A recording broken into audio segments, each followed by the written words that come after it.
मग बाबासाहेबांचं नाव आहे जो संविधानाला कारणीभूत आहे त्याला तुम्ही संपवायला निघाले. पालकमंत्र्यांची फार मोठी चूक आहे मॅडम, माफी मागणार नाही, पण पालकमंत्र्यांची पत्रात घ्यावी.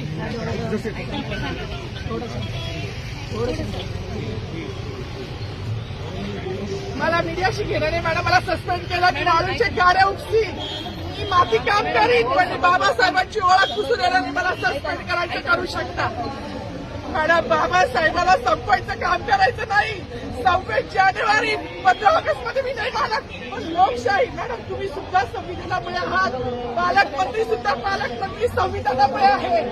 कोणताही जातीभेद नाही, सगळी समानता दिलेली आहे. बाबासाहेबांचं नाव आता तरी भाषणात येईल, मग तरी भाषणात येईल.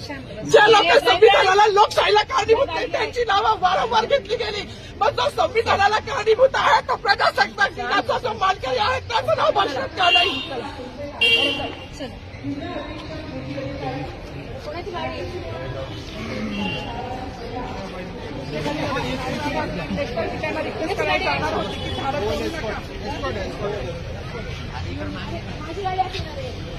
साधारणतः